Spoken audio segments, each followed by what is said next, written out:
नमस्कार दोस्तों, लाइव जनादेश में आपका स्वागत है। मैं देवेंद्र चौहान। इस वक्त की बड़ी खबर अगर देश में चर्चा का विषय है, वो बड़ा चर्चा का विषय, क्योंकि चुनाव हुए थे। अभी 4 राज्यों में चुनाव हुए थे, जिसमें राष्ट्रीय पार्टी, जो कि खुद सत्ताधारी पार्टी है, वो पिछड़ती हुई नजर आई है। यानी बीजेपी पार्टी 3 राज्यों में पिछड़ी है और 1 राज्य में अपनी धाक बनाई बैठी है। लेकिन इसी बीच एक बड़ी खबर, एक बड़ा मामला निकल का है, जहां आम आदमी पार्टी, 4 दिन की पार्टी ने आज राष्ट्रीय पार्टी को, जो 40 और 60 साल पुरानी पार्टियां जो रही हैं, उनको चुनौती दी है और उनको कहीं ना कहीं पछाड़ दिया है। यानी आम आदमी पार्टी आज राष्ट्रीय पार्टी के तौर पर या नाम पर आज देश में कार्य कर रही है और देश के हर हिस्से में दावा कर रही है कि कोई भी पार्टी हो, सामने आए और फिर चैलेंज हमारा एक्सेप्ट करे।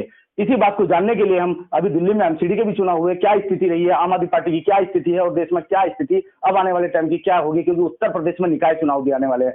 पश्चिमी प्रांत के जो अध्यक्ष है एडवोकेट सोमेंद्र ढाका, उनके पास है और जानेंगे उनसे कि क्या स्थिति है और किस तरीके से ये समझते हैं कि पार्टी की कार्यशैली किस तरीके की आगे बढ़ रही है।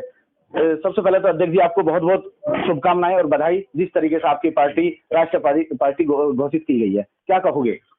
देखिए, सबसे पहले तो मैं आम आदमी पार्टी के एक कार्यकर्ता को हृदय से बधाई देना चाहता हूं कि कल 8 दिसंबर 2022 का दिन बहुत ही ऐतिहासिक दिन हम सभी कार्यकर्ताओं के लिए था, क्योंकि हमारी पार्टी जो कि 10 साल पहले स्थापित हुई थी, वो सबसे तेजी से बढ़ने वाली पार्टी है और कल उसने राष्ट्रीय पार्टी का दर्जा हासिल किया। इसके लिए मैं गुजरात की जनता का भी तहे दिल से हार्दिक धन्यवाद अदा करना चाहता हूँ कि उनके महती योगदान की वजह से उन्होंने जो आम आदमी पार्टी को 42 लाख मत देकर राष्ट्रीय पार्टी का दर्जा दिलाने में एक महती भूमिका निभाई है। तो गुजरात की जनता का भी हार्दिक धन्यवाद है।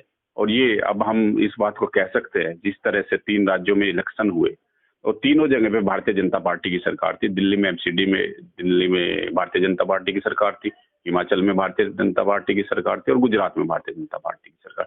तीनों राज्यों में मैं कह सकता हूँ, तीनों राज्यों में आम आदमी पार्टी ने बहुत ही अच्छा प्रदर्शन किया है। दिल्ली में एमसीडी में 15 साल से जमी हुई जो भारतीय जनता पार्टी है, उसकी सरकार को खड़ फेंका है।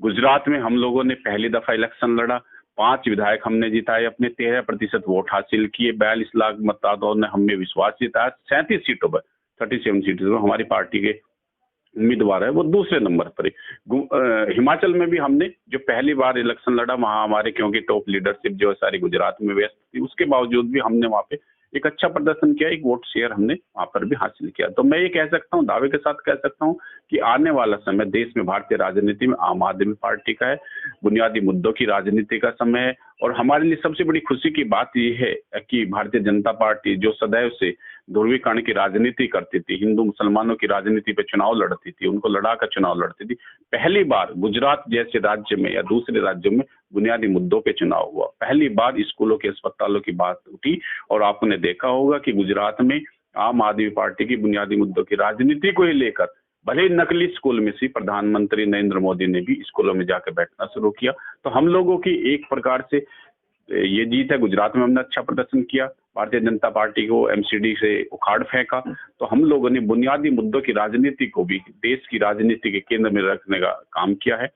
और आने वाले समय में जैसा कि अभी उत्तर प्रदेश में भी निकाय के चुनाव होने जा रहे हैं, तो आम आदमी पार्टी पूरी मजबूती के साथ उत्तर प्रदेश में निकाय चुनाव लड़ेगी। हम लोग इसमें अपने अच्छे, सच्चे और ईमानदार प्रत्याशी को अपने पार्टी के सिंबल पर चुनाव लड़ाने का काम करेंगे। और मुझे पूरा विश्वास है कि जिस तरह गुजरात की जनता ने आम आदमी पार्टी में विश्वास जताया है, जिस तरह दिल्ली की जनता ने आम आदमी पार्टी में विश्वास जताया, इसी प्रकार उत्तर प्रदेश की जनता भी हम लोगों को अपना प्यार दुलार देगी। मैं बताना चाहूंगा जी, ये दिल्ली से शुरुआत हुई थी आम आदमी पार्टी की, दिल्ली के बाद पंजाब, अब गुजरात, अब आगे के क्या समझते हैं, आगे कौन?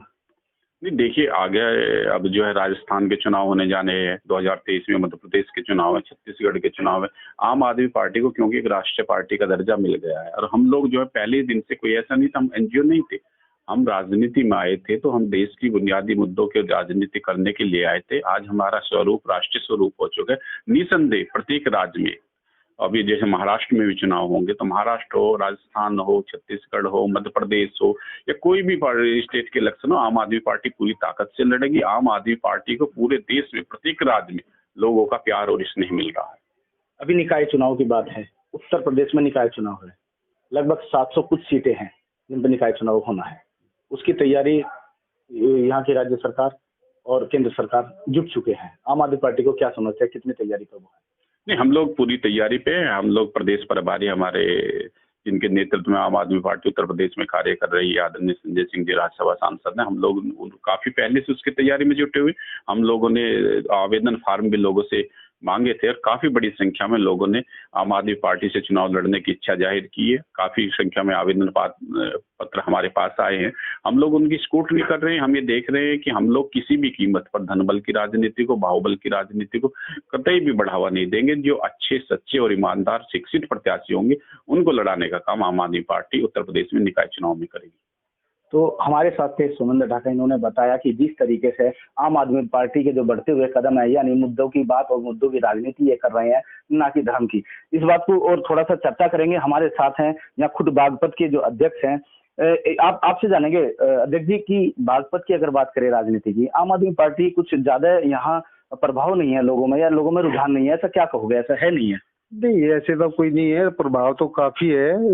लोग हमारे से काफी मिल भी रहे हैं। अभी जैसे नगर निगम के चुनाव भी आ रहे हैं तो काफी लोग हमारे से सिंबल मांगने के लिए भी कई लोग आए हैं। बड़ौत में हमारे कई एप्लीकेशन फॉर्म हमने दे दिए हैं, बागपत में दिए हैं, टटीरी में दिए, रटोल में 14 के 14 फॉर्म हमने दे दिए हैं। ऐसा नहीं है, ऐसी बात नहीं है। पार्टी को, हमारी को हर आदमी लाइक करता है। एक ईमानदार पार्टी है, सबको पता है, जनता को पता है कि ये एक ईमानदार पार्टी है। यहाँ पर ये भ्रष्टाचार खत्म करने के लिए पार्टी आई है। तो नगर निगम में जो एक गंदगी फैली हुई है, इस गंदगी को ये आम आदमी पार्टी हटा सकती है, अन्यथा कोई नहीं हटा सकता। गंदगी पर झाड़ू जो लगेगी वो आम आदमी पार्टी की लगेगी। लगभग जनपद में 3 नगर पालिका है और 6 नगर पंचायत है। जी जी, सभी में हम चुनाव लड़ेंगे। चुनाव आपकी आवाज ढीली सी लग रही है, मजबूताई से नहीं लड़ेंगे मतलब, या कुछ ऐसा लग रहा है? को देख रहे हो, आवाज मजबूताई से नहीं होती है। मजबूताई से तो झाड़ू चलाएंगे हम। अच्छा। आवाज अगर मजबूत होगी तो फिर कहेंगे हमें धमका रहे हैं। अच्छा। हम धमकाने का काम नहीं करते, हम खाली झाड़ू से सफाई करते हैं। अच्छा, झाड़ू की जो स्पीड है ये जनता कह रही है, ये जनता कह और दिख भी रही है। दिल्ली, पंजाब और आपका आज गुजरात में भी अपना परचम लहरा दिया।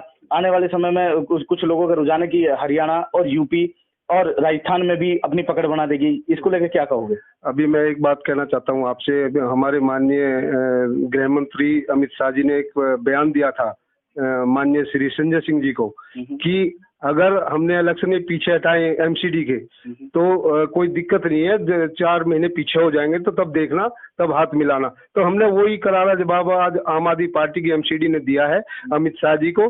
भारी बहुमत से एमसीडी में हमें जनता ने जिताया है। तो ये थे हमारे साथ ओमवीर सिंह, जो कि बागपत में जिला अध्यक्ष है आम आदमी पार्टी से, और इन्होंने साफ तौर पर अपनी मंशा जाहिर कर दी है कि हर जितने भी नगर पंचायत है और नगर पालिका है उनमें मजबूताई से चुनाव लड़ेंगे और झाड़ू से जो गंदगी जो बताई है इन्होंने उससे साफ करेंगे। कैमरा से तहसीम के साथ देवेंद्र चौहान, लाइव जनादेश बागपत।